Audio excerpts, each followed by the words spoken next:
Çünkü men şunda malaika evet cenin alaman degende kışıp kete alamın. Kışıp kete alamsan. Ruhunu tafsırmaktan baş erkinlik sağlasın dediğim bulup. Ölüsen mi sen? Ölüsen esin kelmedi mi? Hani senden ilgili anısını narazı kıygan, dadısını narazı kıyganlı ölmeyi bakını bağım. Hemiz öldü o. Nâge var? Benim keşimde vardı o. Men şu üç kız buyruğunun ki cevabını alalım mı alamam mı bileydi Allah. Elbette biz eğitimiz ki amenna deyimiz. Biz bu gerçek iman keltirimiz. Elbette alalı oluq Perverdigar. Enbiya nime? Endi bugün bu ayetini anlagan deyken anımız kansi sert. Ağada uffin ve la tenharhuma ve kul lehuma kavlen kerima deydi. Ve qada rabbuke alla ta'budu illa iyyah ve bil validin ihsana imma yeblughanna indekel kibar ahaduhuma aw kilahuma فلا تقل لهما أف ولا تنهرهما وقل لهما قولا كريما. Siz seni bakımında bula yaşıdı deydi. Hiç çoğaydı. Çişleri düştü, yüzleri koğruz düştü, közleri bazı köre bazı körmeydiğen buldu. Nemi meşakkattin buldu deydi. Siz seni bakımın degen meşakkatine şunda bulup kettik bula. Şunda tuz şunun uf degenin manisi hacetli tolu gep kıldın deydiğen bir ahmak demeli var. Batkirdar. Sen uf degen tezeccür ele kıl zeddi. Kattık tavuşunun gepinme. Ve la tenhânûmâ ananı hakaretleme. Ve kul lehûmâ kavlen kerîmâ. Onunla degin ki obdan gepinmesi kıl. Onunla vakıraşka, alıyışka, kattık azar kılışka hiç kandak hakkın yok. Eğer sen onda kıl degen seni onunla better, min better kılıdığın bir narsa senin vücudun peyda kılıp sen ondan kısas alıdığın ben iga demekçi olur Allah subhanahu ta'ala. Hayır, endi biz bir yerde yani şunu xulasa qilamiz ki mana mushu 7 oyat. Ayatdagi başdagi 4 oyatda Alloh o'zining birligiga ishongan faqat Alloh keltirmas deb bo'lib oqidan onanglarga yaxshilik qilinglar dedi. 4 yerda. Mayada 3 oyatda bizga tafsir qilyapti. Biz insonga tafsirdikki, onasiga yaxshilik qilishni tafsirdik deydi Alloh. Mana mushu 3 tavsiya, 3 buyruqni o'zining kirli anaga yaxshilik qilish 7 turlik buyruqni biz o'ylashimiz lozim. Endi hozirgi jamiyatga bo'layotgan xafalik ana bilan dadimni ranjitish. Bo'libmi ana bechora rahimdil bo'ladi. Balalarning buzilishimi ana o'zininki yo'lsiz ko'yimjonlik bo'lganligi uchunlar balla buzilishda ananinki qo'li bilan buzilyotadi. Dadadan ana rahimlik bo'ladi balaga. Lekin yo'lsizroq. Ana shu narsani bilish lozimki, balaga dilida yumshoq bo'lib, tilida qattiqroq bo'lish darraqidir. U bala yo'li bilan bo'lganda bala bo'ladi, bo'lmasa bala bo'ladi. Nurg'un oilada hozir bala bo'layotdi. Bo'lib o'limchida. Endi men yaqra viloyat nahiylarni men uqmayman. Bu yerda qanday xatoliklar bor? Hozirgi jamiyatimiz eng og'ir bo'layotgan masala ana bilan dadaga badxolik qiladigan, bevafolik qiladigan, adini qaqshtadigan, anining ko'zdan yosh quritmaydigan mushundaq insonlarga bir bahrinib qolamdiki, mushundan foydalanib o'zining istiqboldagi qarong'ulikni yo'ritib, dunyoning qora yuzi bilan emas, yo'riq yuzi bilan ketamdiki degan narsani o'ylaganligimdan men buningki 6-mavzu qilib turib ben bu narsani o'ttirib qo'yyapman. Endi ana bilan balaninki o'ttirishdagi munosabat tugadi. 7-mavzuga kelamiz endi. 7-mavzuda hayotning eng asosli mohiyati va haqiqati zoti sababi nima? Hayotga nima uchun keldik biz? Hayotni Alloh bizga nima uchun ato qildi? Uning asosli mohiyat, haqiqat zoti sababi nima? Nima uchun yaratgan Xudo bizni? Qanday bo'lganda shu hayotningki gavdilik o'tishi bo'ladi? Bunun cevabı şu ki, turmuş bulup hayat seferiga qadam qo'yishdan iborat. Boytaq o'tmay, o'z yeshiga o'ylanish, nikohlanish yeshiga ekanlikin qiz turmush chiqib, o'g'il turmush bo'lish. Ya'ni o'g'il bo'lgan kishi bir o'ziga sabdosh, o'ziga bir hayotdosh, o'ziga bir umrdosh, o'ziga bir nafasdoshni tepish uchun tepsiz bilan andın hayatga yardım koydu. Andın bunun hayatı asaslık qilib. Bunun ma'nilik hayot chiqadi. Yana bir hayot bor ki, biz to'rt xotin oldigan odamlar bor. Mana bu eng vayronlikning belgisi. 10 nikohlik bo'ldim, 20 nikohlik bo'ldim, 40 nikohlik bo'ldim deydigan bir gap bor. Mana bunun uchiga chiqqan ahmoqlik bo'ladi. Endi ajrashish bo'ladi, chunki inson degan ya erda bo'ladi, ya ayolda. Bo'lib biz Uyg'urlarda biz bilim, turmush bilimini biz bilmaymiz. Ayog'ida so'zlab o'tishimiz mumkin. Turmushning nima ekanligini tushunmaymiz biz. Shuning uchun turmush bo'lish, normal bo'lish. Ayol hurmat qilish, ayol erga hurmat qilish. Bir-biriga samimiy bo'lish, bir-biriga sadoqat bo'lgan vaqtida ondan keyin bu hayotlikninki eng asosli mohiyatini u kishi tushungan bo'ldi. Bu maqolamizningki ikkinchi mavzuida islom dini 3 qismdan iborat. Birinchi tavhid, ya'ni Xudoning birligi ishonish, ikkinchi ibodat, ya'ni butun qulchilikni Xudoga qilish, uchinchi turmush masalasiga chambarchas bog'langan muhim masalalar sanalib keldi. Eng muhimi izdivoj qonunining mavzu sifatida aytilib o'tgan edi. Boshda biz degan izdivoj qonuni edi. Bu hamda turmushni belgilaydi. Turmushni belgilaydi.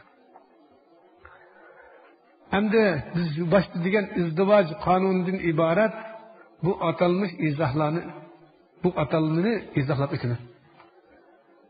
Hozir men hamda izdivoj qonunidan iborat bu atalmani izohlab o'taman. İzdivoj degan nima degan?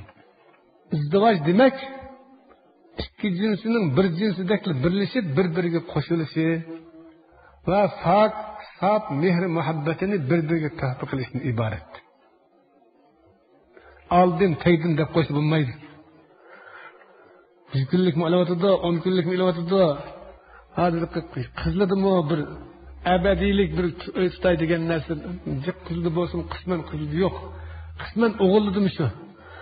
Berib shu paloq puliqli eshak shafaq g'ajarandek g'ajablar qiladigan maqsad tutgandikilar ishi boshqa.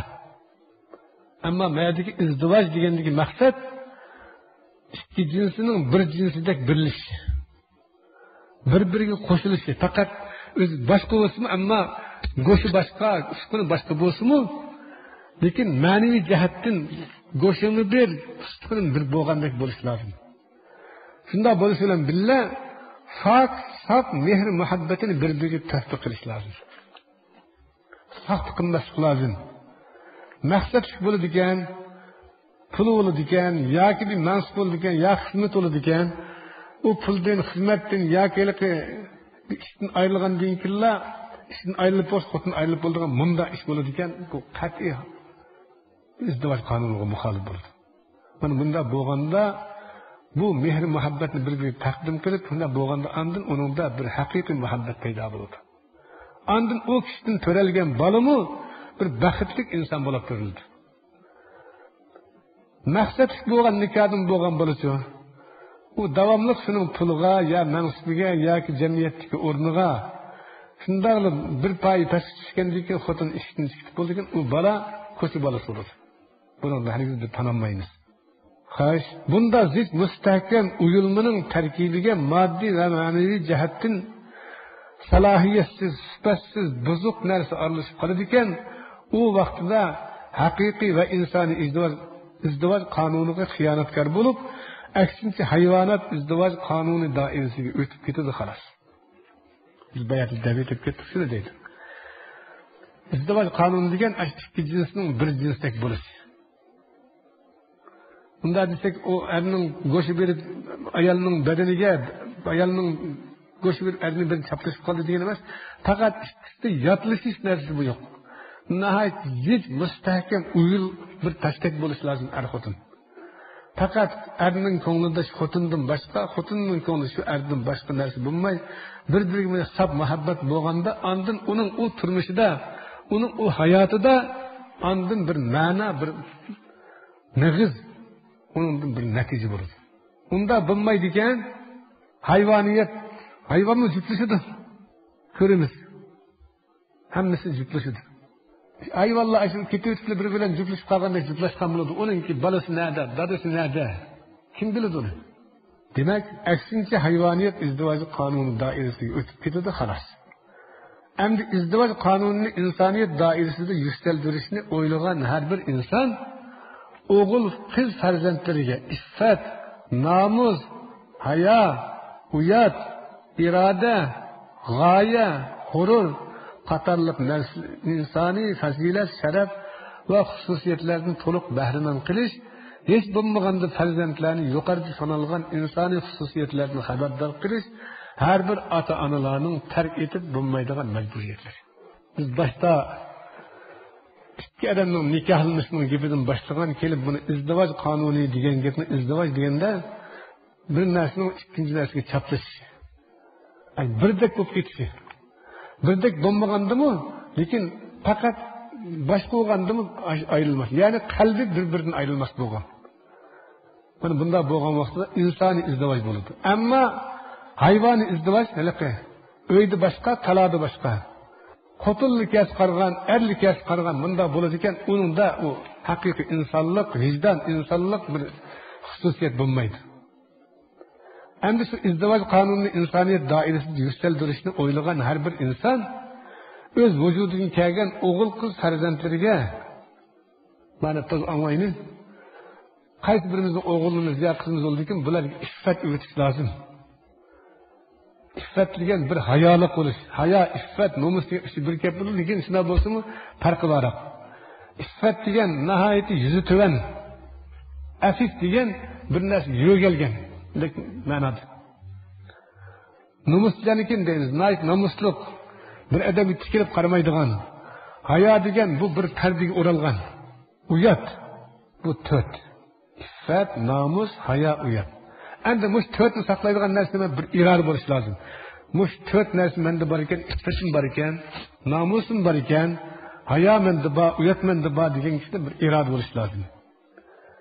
Iroda bo'lgandan keyin u insonda, u mayli qizda, mayli o'g'ilda bir g'oya, men bir oliy, ustun bir inson bo'laman degan bir g'oya bo'lish lozim.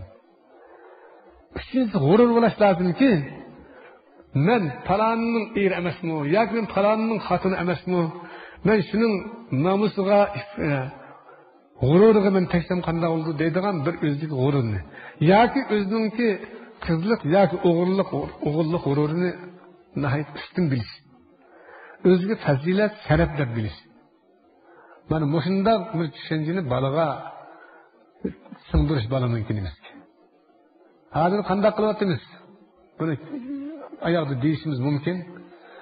Bu balamiz topolmasa hozir qizlar ishdan kelmaydigan bo'ldi endi. Shu qizlar balkim kelsin. Shunday kelayotgan 14-15 yoshga kelgan qizlar, 17-18 yoshga kelgan qizlar. Shu ota-onasi bor deganda bor. Lekin ular bor, balkim shu onalar izlab abramdi yo o'zi alamda qanda shunda bir millik kiydi. Bu yerga gap qilsak gapimiz bak chunqurlashib ketadi. Demak, ota-onaning vazifasi balani nihoyat iffatlik, nomusli, hayoliq, uyatchan beqish. Shuni o'g'itish. O'zidan so'ng odamga qaramaslik, o'zidan so'ng odam kelsa yo'lning chetida turish, o'zidan salom qilib odamga o'zini chatga ilish. Ba'ma hozir qat'iy yo'q. Endi bu to'rt bir libosdek inson bir ziynat edi. Mush to'rt va qiz bolani qarab boqaylik qanday bo'ladi. Nihoyat iffatli bir qiz bo'lsin, nomuschan bola bo'lsin. Er kishini ko'rsatib qizirib ketadigan, yuz ko'tarib qaramaydigan. Demak, mush to'rti faqat uning vujudiga chiqqan bo'lsa, har qanday odam u bolaga qarab nayis mumkin bo'lmaydi. Endi shu to'rt narsa bo'lgandan keyin uningda bir iroda, g'oya, g'urur bo'lish. Mana mush yetti narsadan bo'lishni ona bilan dadaninki faqat tark etib bo'lmaydigan vazifasi deydi. Majburiyati balki.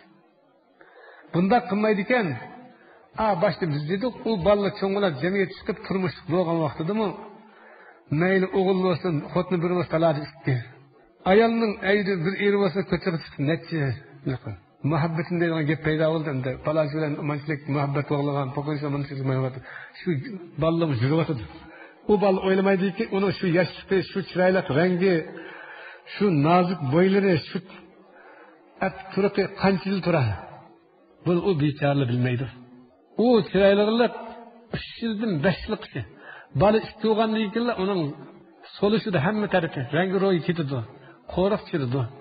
Demak, mo'shinchilik bir oz muddatdagi fazilat xususiyatini nihoyatda mustahkam saqlash har bir ota-onalarning bolaga beradigan nasihati natijasida saqlangan narsa edi. Biz bolaga tarbiya berdik. Berdik deb hech qanday bermaymiz. Berdik degan bo'lsak, bugun kuchsiz yurayotgan o'g'il qizlarimizni qarab baqsaqlar, bizning qanchalik tarbiyalaganligimiz bolalarni. Ular qanchalik otalik mehr bilan, onalik mehr bilan ularga tarbiya berganligimizni saqlaydi. Bu gap yetib tursin. Endi 6-mavzuda farzandlarning ota-onalar qiladigan muomalalari dalil, isbot, hujjat bilan ko'rsatildi. Bay o'qib o'tdik. 7-mavzuimizda ota-onalarning farzandlarga qiladigan ota-onalik burchining qanchalik muhimligini ko'rsatib o'tdik. Demak, 6-mavzu bilan 7-mavzuning munosabati bir-biriga zid bog'liqlik. Bola ota-onalarning haqqini ado qilmaydi ekan, farzandlar o'zining kelajak istiqboliga majburiy holda xiyonat qilgan bo'ladi. Bay abadim degan yana xulos so'zimiz bilan davatimiz. Bola ota-onalarning haqqini ado qilmaydi ekan, farzandlar o'zining kelajak istiqboliga majburiy holda xiyonat qilgan bo'ladi. Chunki ota-onalarning roziligi farzandlarning hayoti dunyoda baxt saodat ichida yashnab farovon o'tishning asosiy kafolati. Shuningdek, ota-onalarning uxraviy saodatining mavjud bo'lishi o'z farzandlarining ustidagi ta'lim tarbiya, ya'ni axloq, bilim, ma'rifat, kasb, tijorat qatorliq jihatlarda farzandlarni quruq qoldirmaslikdek mas'uliyatjonligi ota-onalarning Alloh subhanahu va taoloning huzuridagi javobgarligining yeniklishiga sabab bo'lgan sabablarning birisi mana shu. Demak, qisqartib qilganda farzandlar ota-onalarning tarbiyasidan yiroq qolmasligi, ota-onalar farzandlarning javobgarligidan qishib qutulmasligini aslan chiqarmasligi lozim. Ma gap biroz murakkabroq. Endi shundan buni yana qaytib o'qiyman. Obdanoq diqqat qiling. Baştaki 6-mavzu bilan 7-mavzuning munosabati bir-biriga zid bog'liqlik. Ya'ni bola ota-onalarning haqqini ado qilmaydi ekan, farzandlar o'zining kelajak istiqboliga majburiy holda xiyonat qilgan bo'ladi. Baştaki oyatda shu ma'lum bo'ldi. Hukm shunday chiqdi. Chunki ota-onalarning roziligi farzandlarning hayoti dunyoda baxt saodat ichida yashnab farovon o'tishning asosli kafolati. Bu oyat bilan isbotlangan.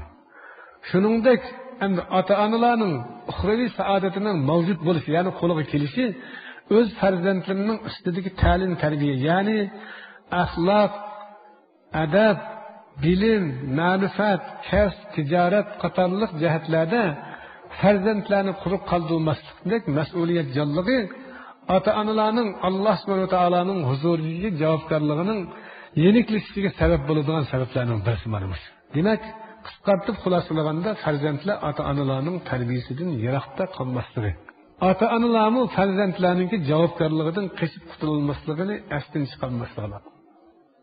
Biz yuqoridagi mavzularni sharhlab kelyapmiz. Ya'ni 6-mavzuda farzandlarga Alloh subhanahu va taolo ota-onalarning haq va huquqini 7 o'rinda tafsili bayon qilgan edi. Endi ota-onalarga, farzandlarga qarata qat'iy holda javob bo'lganligi to'g'risida qilgan buyrug'idan bir qancha oyatni misol tariqasida ko'rsatib o'taman. Endi ota-onalarga, farzandlarga qarata qat'iy holda javob bo'ladiganligi to'g'risida qilgan buyrug'idan bir qancha oyat karimani misol tariqasida ko'rsatib o'taman. Estaizu billahi minash shaytonir rojim. بسم الله الرحمن الرحيم يا أيها الذين آمنوا لا تلهكم أموالكم ولا أولادكم عن ذكر الله صدق الله العظيم. سورة المنافقون 9. آيات. وآياتنك خلاصة قصة مضمون ترجمة.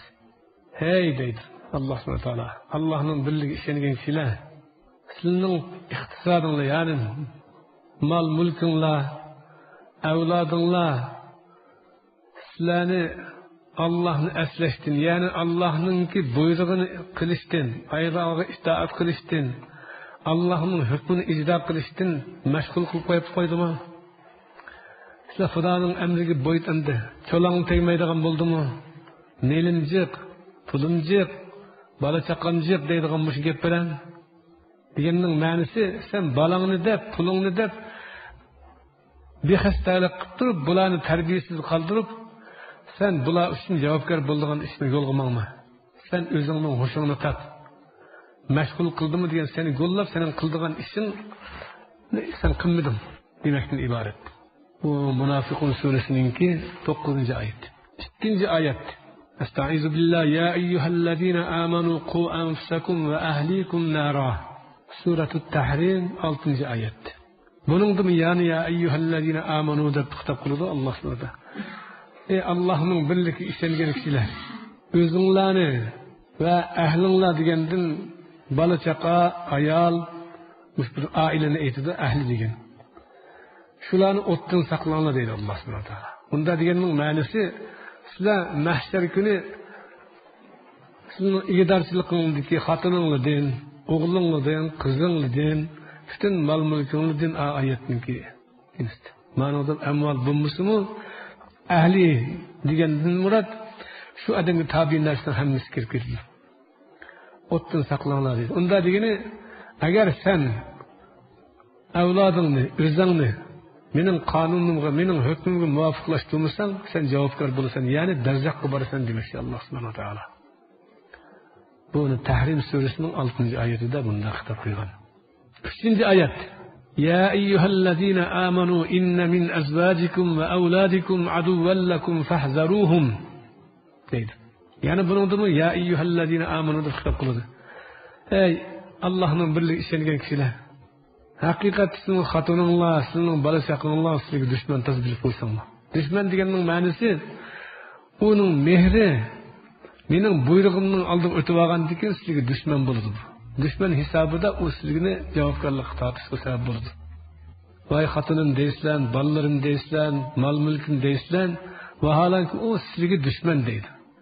Xotin bola chaqalaringlar, pul melinglar, mol-mulkinglar sizga dushman bo'lib turib, menga itoat qildigandan, mening hukmimni ijro qilishdan, menga samimiyat bilan muomala qildiganlikdan mushu sabab bo'lib to'xtalib qo'ydi. Aynan o'sha vaqt sizlar jazoga mustahiq bo'lib qolasizlar deydi. Tag'abun surasininki 14-15-oyat. Endi va la taqtulu awladakum khashyata imlaq. Nahnu narzuquhum va iyyakum. Inna qatlahum kana khit'an kabira. Isra surasining 31-oyat. Va la taqtulu awladakum khashyata imlaq deganning ma'nosi sizlar bolalarning avlod degan bolalaringni qiyinchilikning qo'rqinchidan, ya'ni yetishsizlikning qo'rqinchidan bolangni o'ltirmanglar. Biz ularga rizq beramiz. Sizga qanday rizq bergan bo'lsak, sizning avlodingizni beramiz. Chunki bu oyat tushgan vaqt Makka davridagi Makkada, ya'ni Rasulullohning ibtidoiy davrida shunday mavjud edi. Iymon keltirmagan Makka arablari o'zining vujudidan kelgan farzandlarini bo'lib qizlarini tirik ko'mit.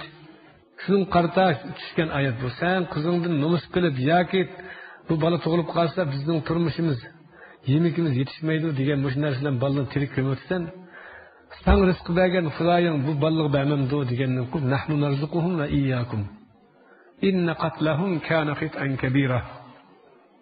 Haqiqatda ularni o'ldirish dedi eng zo'r qotillik. Khit'an kabira eng zo'r jinoyat.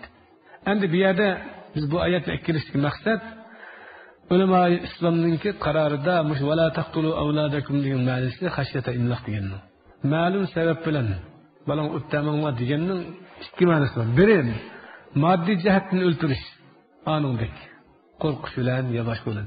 Yoki balaga mas'uliyatsizlikdan qarash, bala bilimsiz qilish, ilm ma'rifatdan dahrsiz qilish, dahrlanmaylik. O'qimaslik, nadonlik mana mushular bilan bala hayvoniyat. Hayvonga o'qish farz emas. İnsonga Alloh subhanahu va taolo Iqro surasi bilan ilmni, ya'ni o'qishning fazilatini bayon qilgan. Sizlar mana ikkinchi ma'no bilan balani o'ttamanglar, balangni qotil bo'lmanglar. Biz bu yerda og'inimiz hozir balalarni o'qitishdan, balani bilimli qilishdan ko'p ota-onalar chekinib qolyapti.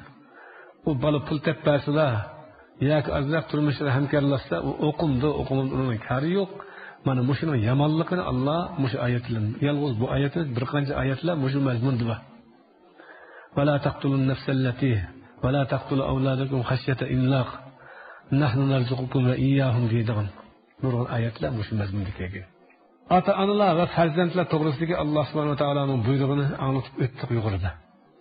Endi bu yerda biz yuqorqi oyatlardan xulosa qilib savol tariqasida bir masala qo'yib boqamiz. Birinchi savol. Hozirgi ahvoldan qaraganda ota-ona farzandlar orasidagi munosabat qanday bo'lyapti? Bu birinchi savol. Ota-onalikda bola bolalikda yoki ota-ona bir qul hisoblab farzand uning xo'jayini bo'ldimi? Bu birinchi savol. Ikkinchi savol. O'g'il qizlarimizning hozirgi ahvoli, axloq, odob, shakl, qiyofat, o'z istiqboli, qarash, o'zidagi nafislik va o'z qadrini o'zi bilish qatorli xususiyatlar o'g'il qizlarimizda bormi qanday? Bu ikkinchi savol. Ya'ni bir o'qiy ikkinchi savol, o'g'il qizlarimizning hozirgi ahvoli, bularning axloqi qanday, odobi qanday, ularning shakli nimaga o'xshab qoldi, qiyofati nimaga o'xshab qoldi? U bolalar o'z istiqboli qarayotamda qanday? U qizimiz yoki o'g'limiz o'zidagi nafislik shu chiroylab 17-18 yoshlik holatini sezyapti, bular sizmay shu tomosha bilan bo'lib ketyapti. Shuningdek o'zining qadrini, qimmatini o'zi bilyapti qanday? Mushun siz bilan sezgir shu o'g'il qizlarimda bormi qanday degan savol. Uchinchi savol. Bo'libmi jamiyatning asosiy yildizi bo'lgan qizlarimizning tuyg'u hissiyotida qanday plan va loyihalar bor? Mana shu 3 savol xili qiyin masala. Lekin bu masalani o'ylamay bo'lmaydi.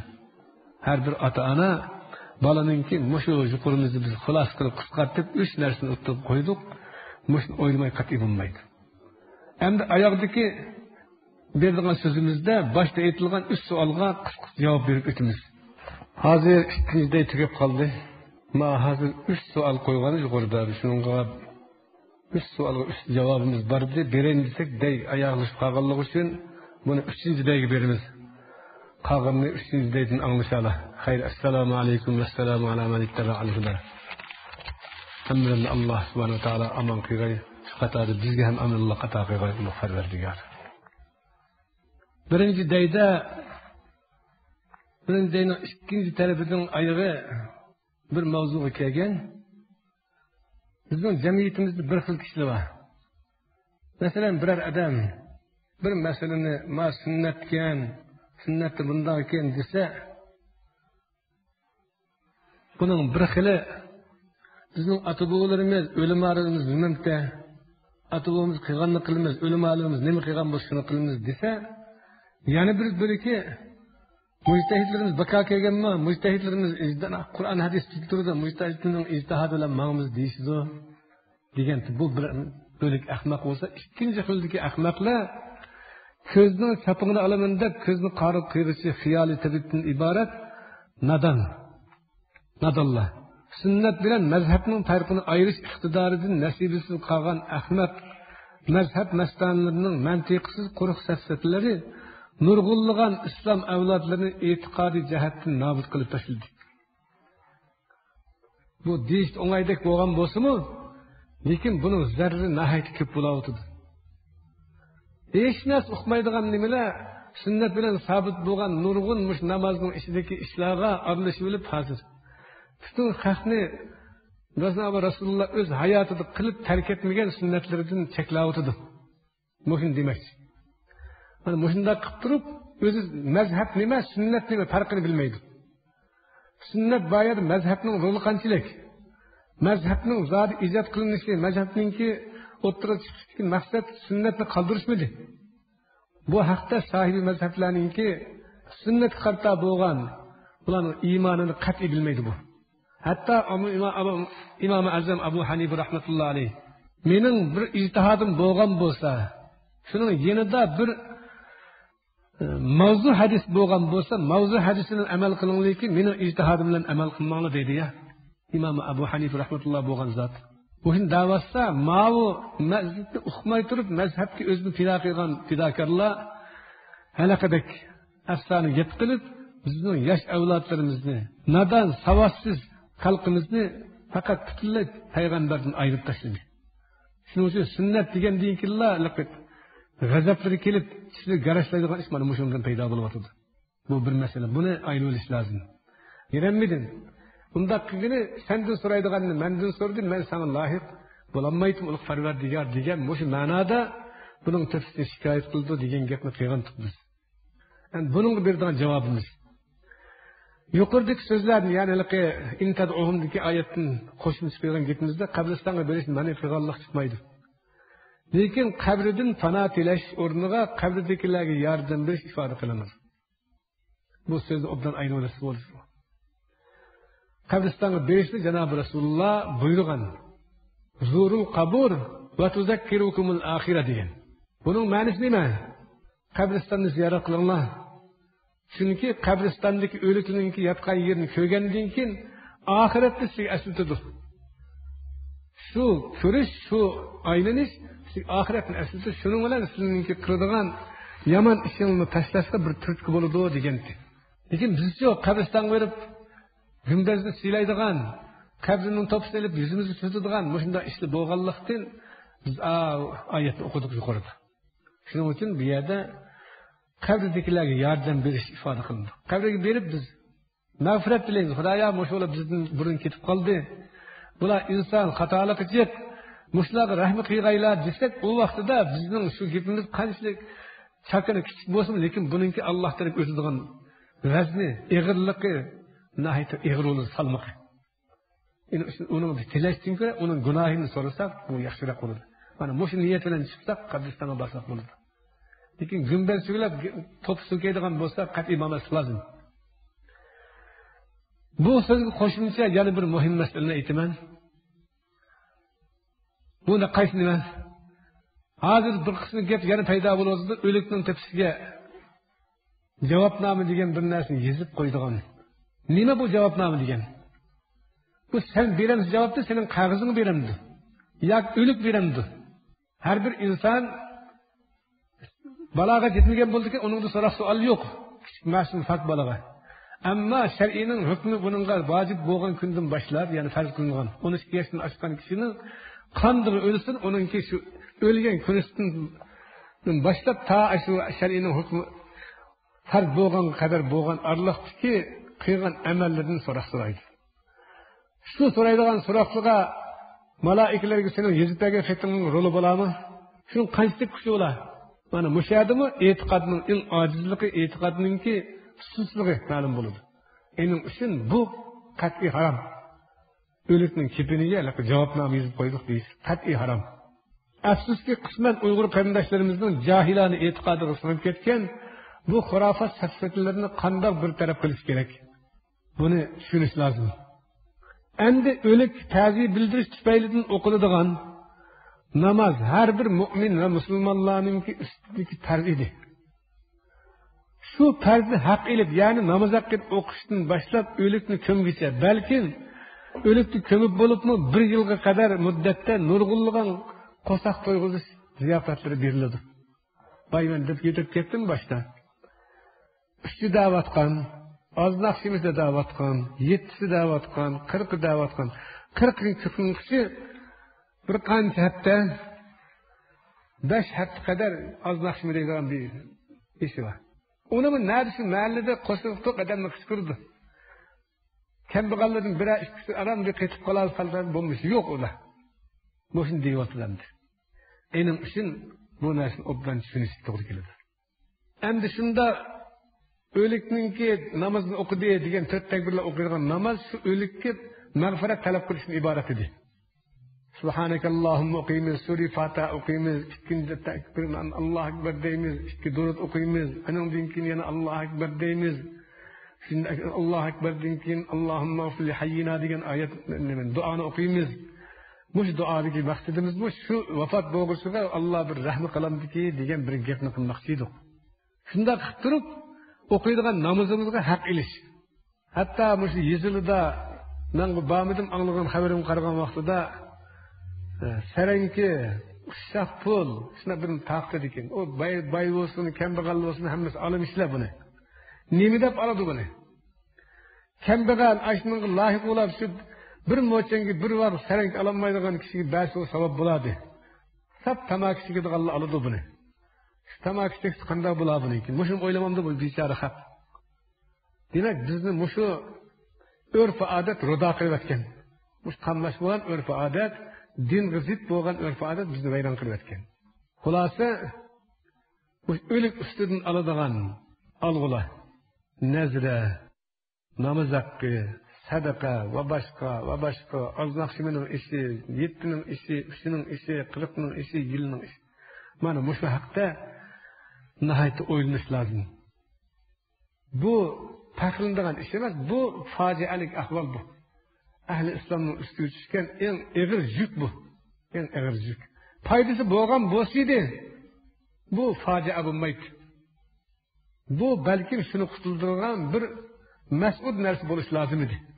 Hayır. Kulası bulanın yukarıda kılgan kılmışlarının bir kısmını yüzüp gösterildi. Biz nurgun nersini yukarıda dedik. Bunun koşumuz yani bir nersini eğitip ötep gitimiz. Tahli okuduk deydiğen bir cep bağındı. Tahlisini okuduk. Nim degen buludu? Tahlemez tahlil. Nimi o? La ilahe illallah. Bulup mu? Ma fotun kişilerin içinde büründügen bir kişiler var. Buna dikkat kılış lazım. Bulup ma ürün şehirde her bir bürünün öyde 2 halt edin, 3 halt edin teşi var. Öyle etiketken dikildi 2 maşini verip bürününü onun şagitleriyle, muridleriyle ekildi. Kabristan'ın kelgen oturayız öy yok. Bütün 1-200 hotun çırıp algan bunun talisini okuyumuz da çırıp. Ma oku. Şimdi burada sana bunu. La ilahe illallah Muhammedur Resulullah diyen gep her bir insan özü deydiğen gep bu. Bir adam için vakaleten deyişki bulmaydı bunu. Hele o 100 hotun okuyduğken milyar hotun okusun faydası bulmaydı. Maksat nime? Aşağıdan bir iliş. Şu vafat boğusu öydün, vafat ölük çıkan öydün bir narsa yürüp iliş. Peygamberimiz dedim ölüp ketkenliğinin talisi okudu. Nerede bu? Kur'an'da kat'i yok. Demek bana boşuna okşagan bu işini oylanış lazım. La ilahe illallah Muhammedur Resulullah'ını her bir hayat kişi özü eğitiş lazım. Bunun koşmuş yani bir narsını deb ötep kişi doğru keledi. İman yanılap koyduk deydi. Kesel olup kalgan bolsa, menin imanını yanılap koysa ekan deydi, yoki cemaatlar iman yanılap koyun deydi, boşuna bir nima. İman konap ketgan narsa emas. İman o kişinin amel qilmagandan keyin iman bo'lmaydi. Amel qilmagan iman bo'lmaydi. İman yanılap koyun degan qaytadan iman e'tirib qo'yni degan bo'ladi. Buning qancha eg'irligini shu kasal bo'lgan kishi bilmaydi. Bu bir erishning yo'li, usuli. Demak, o'lgan kishiningki oqibatini talisini o'qish. Ay nazrisi qanday qamlashmagan bo'lsa, qanday asos bo'lmagan bo'lsa, buning shunda. U dunyoning ketdi. U qanchalik la ilaha illalloh Muhammedur Rasulullohni dedi, qanchalik amal qildi, qanchalik amal qilmadi deb turib, nimalarni Xudoning harom deganini halol dedi, harom deganini halol dedi. Payg'ambarimizning halol deganini harom dedi, harom deganini halol dedi. Buni ashak bo'lganini bildi. Uningdan butun dunyoning insonlari bir odam uchun ta'lim o'qiydi ekan, foydasi bo'lmaydi buniki. Ening uchun bu yerda eng o'ldiranki unumli chora, unumli tadbir shuki, har bir odam o'z hayotida o'qisin la ilaha illalloh Muhammedur Rasululloh. An nima degan bo'ladi? Bir Allohdan boshqa Alloh yo'q degan bo'l. Unda deganning ma'nosi Alloh birlar. Seni kutuldurgan yana bir Allah yok degan bo'ladi. Yani ening uchun yana nima ma'nosi? Sen Xudo qil deganni qil, qilma degandan to'xta degan bo'ladi. Muhammedur Rasululloh degan Muhammad Allohning elchisi. Elchining deganini qil, to'sqinni qilma. Mana shu la ilaha illalloh Muhammedur Rasulullohning ma'nosi. Buni deb qo'yib, haromni qilib haloldan qechib olsak, buning qanchalik foydasi bo'ladi? Ening uchun buni tushunib bilib o'z hayotimizda o'zimiz o'qiganimiz yaxshi. Har odam o'zining tahlilini o'zi o'qib, o'zi bunga javob tepish lozim. Endi mushunlar ahvollarni chiqadigan natija, oxirgi natija nima? Oxirgi natija shuki, Xudo taoloning barliq ishlariga aralashishimiz demakdan iborat. Xudo nimani qilmoqchi bo'lgan biz shuni qo'l solamiz deyish demakdan iborat. Bu 5-inchisi bu tugilandi. 6-chi masala, ya'ni 6-chi mavzu. Bu da endi biz baş berip ötümüz. Ma cemiyetdeki ağır mesele. Endi bu da 6. ağır mesele. Lekin anından başkarak. 6. mavzu ata-analar to'g'risida. Allah subhanahu wa ta'alaning Qur'oni Karimdagi hukmlarini umuman bilmasmi, qismanlarini musulmon qarindoshlarimizga yetkazman.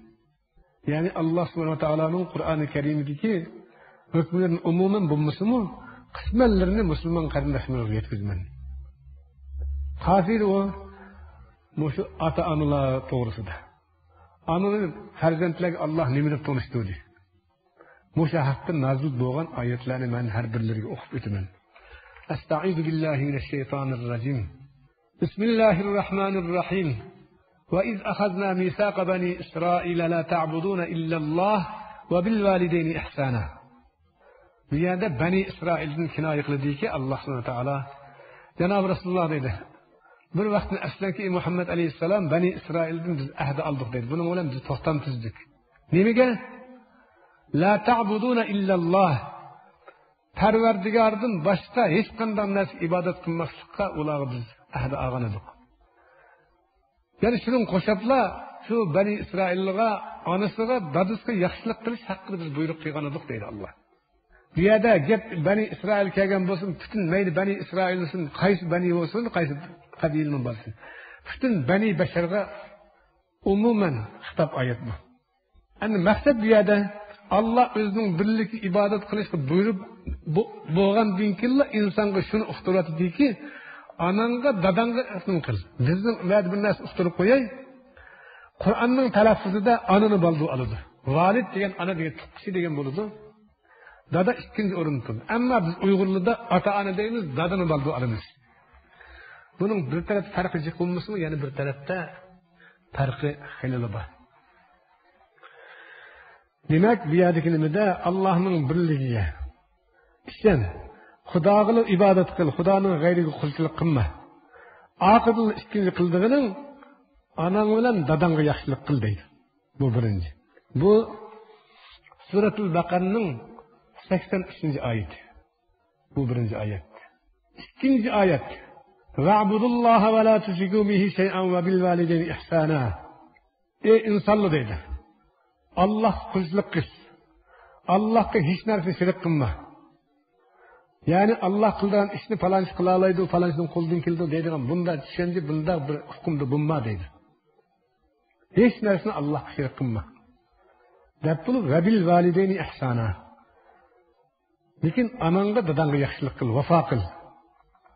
Bu 4-sura Niso'ning 36-oyati. Bu ikki ayet tüydü. 3-ayet. Kul ta'alu atlu ma harrama rabbukum aleykum alla tushriku bihi shay'an ve bil validayni ihsana.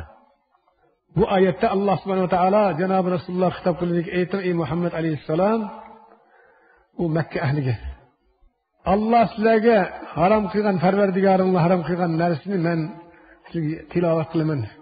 Mening gapimni anglanglar, kelinglar men sizlarga sizlar halal deb qilayotgan narsalarning nurg'unlari haram edi. Men shu haram deb hukm qilingan narsa sizlarga hukm men uqtirish qilaman. Ya'ni Qur'on tilovat qilib beraman deb ayting dedi. Shuki alla tushriku bihi shay'an va bil validayni ihsana. Sizlar nurg'un narsani Lat, Manat, Uzza, Yauq, Yabus degan bir muncha narsa Xudoga shirik qilib, u cho'ng Xudo, ma kichik Xudo deganga o'xshagan, ma Xudoga vosituludi, mening gapimni Xudoga yetkazib turdi degan e'tiqod bilan menda haram ishni qilyapsizlar. Bu sizlar uchun haram. Ening uchun sizlar bu batil e'tiqodni yeninglar. Allohga hech narsa shirik qilmang, Allah tushriku bihi shay'an degan. Hech qanday narsa Allohga shirik bo'lolmaydi. Qanday gaping bo'lsa Allohning o'ziga da, ey Alloh mening bunday gapim bor deb. Falanchi deb berdi, po'kin deb berdi deydigan fasixlik qilma degan bo'ldi. Deb bo'lib biyadimi va bil validayni ihsana deydi. Ananga dadanga yaxshilik qil inson deydi. Bu 3. Bu 6-suraning, ya'ni sura An'am'ningki 151-oyat. Sura An'am'ning 151-oyat. 4-oyat. Estaizu billah ve qada rabbuka alla ta'budu illa iyyah ve bil validayni ihsana. Bu ayette mi Allah aytdi ki hüküm kıldı senin Parvardigoring deydi ey Muhammed aleyhisselam. Şunun hüküm kıldı ki Allah'ta hiç qanday narsa shirik qilmaslikka. Rasulullah shirik qilmaydi. Rasulullahga da'vat qilib, bütün bani basharga da'vat, bütün inson farzandiga da'vat qilgan gap bu. وَقَضَى رَبُّكَ أَلَّا تَعْبُدُوا إِلَّا إِيَّاهُ وَبِالْوَالِدَيْنِ إِحْسَانًا. Ey Muhammed Aleyhisselam, senin Parvardigarın hüküm kıldı ki sana, şunun hüküm kıldı ki hergiz Allah'ın gayri kulçuluk kılma. Kulçuluk kılma degen, Xudanın gipi tulgan yerde başkanın gipini anlama. Başkası sığınma. Başkası işenme. Şunda kıldı gelsin sen Allah'ın yüz örgen bulursan dedi. Durup, وَبِالْوَالِدَيْنِ إِحْسَانًا.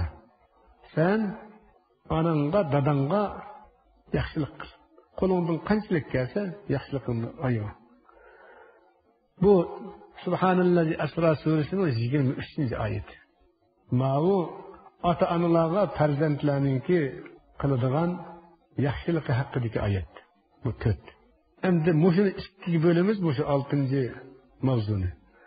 Ikkinchi kichik mavzu Allah'ın biz insanlara, ata-onalarga yaxshilik qilish to'g'risidagi buyrug'i. Biz insanlara, ata-onalarga yaxshilik qilish to'g'risidagi buyrug'i. Birinchi, ammo shu o Bani Isroilga ba'zi u ham bu yangi qilgan bo'lsin, endi bu da butun mutlaq insonga Alloh tafsirib beradi. Birinchi buyruq: "Va vasaynal insana bivalidayhi husna." Va vasaynal insan degan biz insonga tafsirdik deydi. Ya'ni insonning ustiga vazifa ortdiki, onasiga dadasiga yaxshilik qilishni buyurdik. Bu Sura Ankabutning 8-oyati. 4 ma 1 bilan 5. Endi ikkinchi kichik mavzuda birinchi vasaynal inson, ikkinchi vasaynal insana bivalidayhi hamalathu ummuhu wahnan ala wahni kurhan wa wada'athu kurha. وَوَصَّيْنَا الْإِنْسَانَ بِوَالِدَيْهِ حَمَلَتْهُ أُمُّهُ كُرْهًا وَوَضَعَتْهُ كُرْهًا. Bunun deydi ki biz insanga tafsirdik deydi. Buyruk kıldık, tafsirdik, vazife attık ki anasına, dadısına yaxşılık kılışını. Neyim için? Onun anası onu kötürdü deydi. Vahnen ala vahnin degan nahayet qiyinchilikli baktı bunu 9 ay qısqasıqda kötürüp. Şunun için ananga yaxşılık qil davtimiz be dadının deymez ki dada qo'saq ko'tarmaydi, hammamiz bilamiz. Bütün balayı better, bütün eğerçilik şu anaga keladi, şu ananın tushundir. Hamalatu ummuhu wahnan ala wahnin. U ana, u farzandni, u balani ko'tardi emasmi? Nayt qiyinchilik, bek ojizlik, suslik, mag'rurlik izilib ketgan to'simi o'zining men bo'lishidan ayanmay, balam bilan daxl etib qolmasin deb qo'shiqni sangallab, şu balaning şu ana senning. Bunga yaxshilik qilishingni men buyuryapman deydi Alloh. وَفِصَالُهُ فِي عَامَيْنِ أَنِ اشْكُرْ لِي وَلِوَالِدَيْكَ. O bala o ananın sütüden 2 yılda ayrıldı deydi. Qo'saq 9 ay yaşımı 2 yaş 8 imidi bu. Şunlar 3 yıl olup qara dendi. Muşu müddetde ana baqa demasmi. Ening uchun ananga yaxshilik qilmay qanday qilmoq deyding deydi Alloh subhanahu va taolo. Ani shukr li va li validayk. Shuning uchun mening seni anangning qo'sig'ida baqtirib, anangning qarang'i qo'sig'ida sana rizq berib, seni ma'lum yo'l bilan ma'lum o'rindan chiqarib hayot hukmish maydoniga chiqarganliging uchun menga shukr qil. Meningki sening ustimdan hokim ekanligimga, qodir ekanligimga, Rabb ekanligimga sen iqror qil. Anangdan ananga, dadangga sen rahmat, tashakkur et. Bu ikkinchi. Bu Luqman surasining 14-oyat. Uchinchi: "Va vasaynal insana bivalidayhi ihsana. Hamalathu ummuhu kurhan wa wada'athu kurha wa hamluhu wa فَفِصَالُهُ 30 شَهْرًا." Yani Allah bu üçüncü delil kılgan ayette deydi ki biz insanı tafsirdik. Anısıqa, dadısıqa yaxşılık kılışını buyurduk. Çünkü hamalathu ummuhu kurhan ve vada'athu kurha. Avada vahnen degende en acizlik, susluk, mağdur kesip ketken halatını seni kötüde emasmı deb bunda ustudu. Luqman suresinde. Ma Ahqaf suresinde aytdi ki Allah subhanahu wa ta'ala hamalathu ummuhu kurhan ve wada'athu kurha. Senin ananga yaxshilik qilishing shunda vajibi ki nihayet qattiq mashaqqatni seni ko'tardi. 30 shahra deydi. Ananda 2 yil degan, men 2 yil ko'tardi seni deydi Alloh. Sen qani anangni ko'tarib, meni bir qatim ko'tarib taqaqini. Qanchalik mumkinsan? Sen qo'sig'ida yotgan, qo'sig'idan rizqi yeyotgan, qo'sig'idan 9 oy qisqani nafaqa bergan mening qudratim bilan, mening buyrug'im bilan. Şu anang men seni nayt qattiq mashaqqatni ko'tarib baqqanligi uchun sen anangga vafo qil. Anangga jabr sanma, anangga zulm qilma. Sen shuni ko'tar. Sen qani shu tasavvur qilib baqqinki, sen shu sening qo'shig'ingda bir bola bo'lgan yoki anangni men cho'zib baqay o'zi o'tirdim. Bir gün bakalım sen şunda kötürüp. Taz 8 aylık, 9 aylık boğan vaxtında anan sen kaçlıkını kılsın. Sen resmi adamlık şekilde kirip boğan vaxt. Sen eğer kötürü aleymen, ben onu da fakat acizlik kılmayın deydiğen bolsan gitmeni derdi Allah. Herkes diyemeyiniz. Demek Lokman suresinde istidil degen bolsa manında salasuna şehra deydi. 30 ay seni kosakta kötər emas mı? Kosakta, kucakta. 20 yaşlı seni kolda kötərdi. 9 ay kosakta kötərdi. Muşunun üçün mü sen ananga, dadanga yaxşılık kıl. Bu Suratul Ahqab'nın 15. ayeti. Demek yukarıda 7 orunda farzandlarning ota-onalarga yaxshilik qilish va vafo qilishda haqliq ekanligi amaliy dalil isbot bilan qo'yildi. Endi ota-onalarga yaxshilik qilishdan bosh tortgan farzandlarning xulosasini qanday chiqarish lozimligini o'ylash barliq musulmonlarning vazifasi. Barliq yosh o'smirlarning vazifasi. Barliq gapga uqqidak bo'lgan farzandlarning vazifasi. Ana dada tilga ilinmaydi chunki ana qo'saq ketasimi shu ananing yeydigan narsani dadaning tadbiridir. Lekin mashaqqatni ana ko'p tatqanlikdan bu yerda butun mush 7 o'rindagi va boshqa yerdagi narsimiz ana tilga ilinlik. Mushunda qiyinda, mushunda mashaqqatda ay bir kechada o'zi yo'lda yetib sizlar bizni quruqda yotqizib beşik bo'lib qo'yib ina desak qo'pab jugurib qo'yib amsak sağan shu analarni qaqshitish. Shu analarninki yuziga qattiq gap qilish, qattiq chiroy bilan qarash, yomon ko'z bilan qarash, uningga yaxshilik qilishdan bosh tortish. Mana mushunda bir insonning nima deb baholasi bo'ladi. Mana shunday bergan, qo'shig'ida 9 ay ko'targan, qo'shig'ida 2 yil, 3 yil ko'targan mush anaga vafo qilmagan bolani. Shu vafo qilmagan bola kimga vafo qiladi? Qaysi do'stiga, qaysi tuqqaniga, qaysi og'ayniga vafo qiladi? Qaysi jamiyatga vafo qiladi? Qaysi davlatga, shu davlatimizga foyda yetkazadi? Qat'iy yetkazolmaydi. Uningdan xafalikdan boshqa, dashtam haqoratdan boshqa, jamiyatga juftdan boshqa hech narsa bo'lmaydi. Shuning uchun bu oyatni tushirib, bu oyatni biz o'qishimizga maqsad jamiyatimizdagi hozirgi nurg'un xafaliklar, nurg'un fojialik ahvollar aniq qilayotgan badxolikimiz, aniq qilayotgan bevafoligimizning tufaylidan kelyapti. Shuning uchun anamizningki mushu men o'qib bergan 7 o'rindagi oyatni imkon qadar obdan mulohiza qilib, bo'lib vasaynal insana bivalidayhi husna va vasaynal insana bivalidayhi hamalatu ummuhu wahnan ala wahn wa fisaluhu fi amayn an ishkur li wa liwalidayk wa vasaynal insana biwalidayhi ihsana حملته أمه كرها ووضعته كرها وحمله وفصاله 30 شهرا حتى إذا بلغ أشده وبلغ 40 سنة. Sen şimdi kanjırının işi yatkanından ananın kusugada 9 ay yetip kusugada 30 ay götürüp andım mangırıgon menin çoğulup sen 40 yaşta yetip şimdi hemini tutsan julup aladığın bir halet geldin. Bunu oylap bak degen olur. Sen oylap bakakını. Nimi hiç kıldın? Sen özen sıkılıp kaldın mı dünyaya? Ananı rencitadigan, ananning diliga azor qiladigan, anangni mansitmaydigan, anangni yengib ko'radigan nima daliling bor? Seningdagi bu yuzsizlikdan boshqa narsa nima? Boshqa narsa degan bo'ladi. Faqat yuzsizlik, bevafolik, qani sening qo'lingdan nima kes shuni qil deganing bo'lmamdi, deydi Alloh.